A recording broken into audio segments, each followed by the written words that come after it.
First of all, welcome to my walkthrough of BLiNX the Time Sweeper. It is a 100% walkthrough, meaning two things. I'm going to be telling you how to get all of the cat medals in every level. I'll be telling you how to get S ranks in every single level as well, that meaning that you get a really good time on the level. You will notice, first off, seeing here in this footage I recorded myself just messing around, that I am using the Ultimate Sweeper, also known as the TSX7 Supreme, which is only bought in the final shop for 90,000 gold after having collected all the cat medals. Now, of course, I don't expect you to use a sweeper to get the cat medals because at that point you already have them all. But I will point out when you need a certain sweeper, other than this one, to collect cat medals. Now, if you want to get certain S ranks, then I highly recommend that you use the best sweeper you can. Usually, the sweeper that I'm using here, the TSX7 Supreme.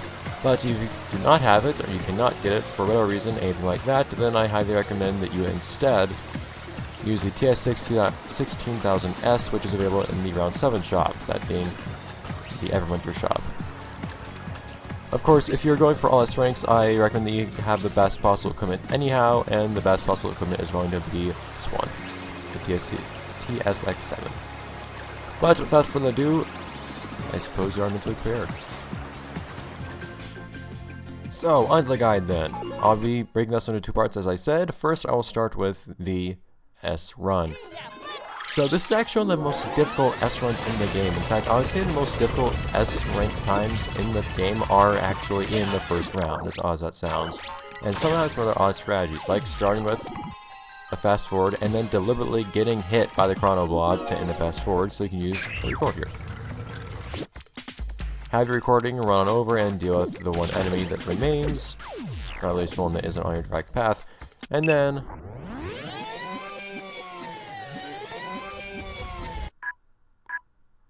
run on over the 16-ton weight and work from there. Now, you don't actually need to use the fast forward if you don't particularly want to. You can still get in at strength without much trouble, but it's nice. Now, try not to fall on your face when you shoot that chrono blob. Just make sure you're in the air when it impacts chrono blob. That really applies to using 16-ton weights ever. They don't really impact anything. If you're on the ground, you will fall over. So try a jump with better timing than I did. Now, if you want to go for the cat medals, well, we can see two right at the very beginning here, luckily enough. First is quite easy to get, as you actually have the crystals for a pause right at the very beginning. And there you go, you can just go on and collect it before this statue falls. Now, don't stay on inside because, well, that'll happen. Of course, if you haven't run out of time, there is still hope to get a cat medal. If you've brought along a rewind, you can run up to the hat of the statue, whatever this statue happens to be of anyhow, and everything will do the work for you as you use a rewind while standing on top of it. You also get some gold around here. You can jump off the other side of the roof and you'll be with our little chrono blob run from earlier. Speaking of our chrono blob I'm not going to bother trying to pronounce that again. You probably noticed the cat medal right behind the 16-ton weight. Now, you may be thinking that's rather unfortunate that you can't get that cat medal until you have a level 3 sweeper that allows you to pick up the 16-ton weight, but lo and behold, there's actually a way to get that without having to use a level 3 sweeper. Just shoot a trash can over across this wall at the very end, then you can run on here from the back end. Ta-da! Very convenient. So that is the entirety of the very short and simple first stage. Now on to stage 2. This one's a little bit kind of more forgiving, but this one is a stage where I'd really recommend that you actually use 2 time controls. It's possible to only get by with the record here, but it's really difficult. I highly recommend that you use both a fast forward and a record here, and you'll see why for both. Well, the fast forwards are just cut down on time, but you'll see why for the record. Now, one thing you'll oftentimes see me do in this game is I walk away. Well, I'm not going off here, but sometimes you'll see I suck up trash and then walk away as I'm still sucking up. You can do that by, well, I'll explain what to record. Run off to the left and hit the button so you don't have to make that trick yourself. You can have your actual self just run straight to the door, and that saves a lot of time because BLiNX just runs so slowly. Anyhow, as I was saying, When I suck up trash, I let go of the suck button, be that the trigger or the X button, right before the trash enters my super, and that allows me to regain control of BLiNX just a moment sooner, and it means I can move on a little bit more quickly. Doesn't make a big difference for the most part, but here in the early levels, it is quite nice to be able to do. Nice little side jump.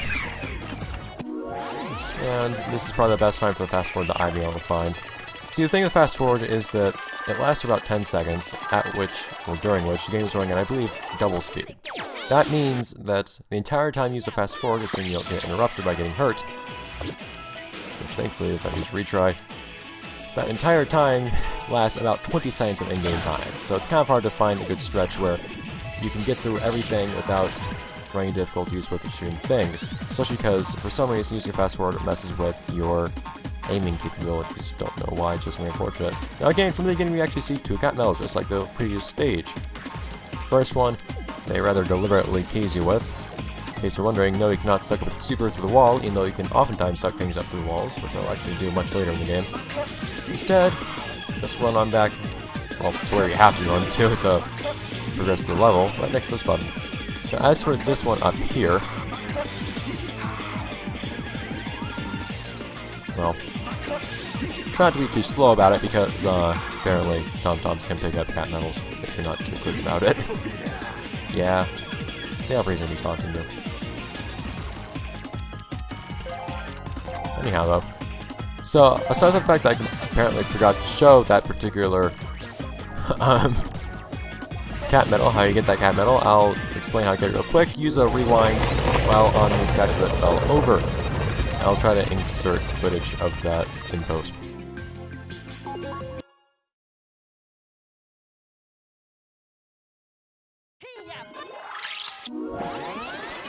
So anyhow, on to stage 3. This one is not long, because none of the other ones are long either. But I like to start this off with a fast forward, because that's actually the most appropriate place to not have to aim at anything the entire time. And because of that, I say you should probably just run straight up to this chrono blob and then shoot it instead of trying to hit from a distance. It's possible when you're not fast forward, but in fast forward, it's hard to aim properly at anything, even if it is at point blank, let alone far away. Speaking of which, normally you can hit this chrono blob from right about where I shot it, except it didn't really at that time. And that resulted in some wasted trash, unfortunately, but it's easy to remedy that issue, thankfully. Just takes a little bit of practice. Chrono blob. Usually the way to aim in this game is to jump. I recommend double jumping, just to avoid having your trash hit the ground, because that tends to happen. Don't get hit by explosive barrels, by the way. And I just point BLiNX directly at wherever I'm aiming at by facing forward, and having sure I have the camera centered behind him, and then fire away. Unless BLiNX is automatically aiming at something else, which he often likes to do. Usually the order in which I fire at enemies is rather deliberate, especially those last two enemies, because I hit the chrono blob before the octoballoon. BLiNX likes to aim at that chrono blob if you want to hit the octoballoon first, so that BLiNX the way he wants to do. Anyhow, this particular cat medal, unfortunately, you actually do need to have a 16-ton weight, which you have to use appropriately. Like I said, you can hit things from afar, but this time, made a gold cat medal instead of bronze. Very nice. As for the second cat medal, well, if you want to be quick about it for some reason, who knows, you maybe want to do a 100% speed run of the game or something like that, I'd love to see it. You can just run up here by jumping on top of that trash can. Now, if you want to be a bit more traditional about it, you can actually just run around it down here instead and be all normal about it. You can actually just go on the other side of the roof like normal, and then just run across. Ta-da! Goes into the bell toll every minute, as the clock strikes 2 minutes. As for the third, just run past the exit, and again you have a 16-ton weight. This is not a friendly level for people who do not have level 3 sweepers, and make sure you brought along a fast forward, because I didn't, and now I can't get this thing. Just use a fast forward while you stay on top of the machine, and it'll launch you up into the air and give you cat medal. Nice, people prepared. Finally, the boss! Yagitama, it's called, which means something like Oh, what was it? Goat Ball. I know. I wasn't really able to make sense of that name, so I just didn't translate it. This is a boss that you need to be really good about if you want to get a good time. So, with some luck and practice, you can actually hit this boss right after it recovers from being stunned. And if you're really good with time, you can do that while in fast forward and pull this off. This is actually the boss that I grind for money to get the Ultimate Super and everything else. I believe it's actually pretty time efficient, but a little bit harder to fast forward. Now, if you don't want to use fast forward, that's just too hard for you or something like that, and you're going to shell out a little bit of cash, there's actually another way to go about things. However, that requires you to have access to at least round 7 where you can buy the Spike Bullet. Spike Bullets do double damage, and they are a godsend in boss fights. I'll be using one every single boss fight because they do double damage. Ta-da! So in that case, that means it kills the boss in only 2 hits. A little easier, isn't it? So that then will be it for the Times Square portion of this guide, this walkthrough of BLiNX the Time Sweeper. I hope this was helpful in some capacity or another, either because you want the medals or because you just want to see how I get through things quickly, or maybe just thought it'd be fun to see, I don't know. But that is all I have to give for this place. I will, of course, be doing the same thing with all the other rounds as well, and I hope that it will help much later on. But rest assured, it's a lot easier for all the later rounds, I would say. This is the only round where you actually have to use lots of time controls to do what you need to do.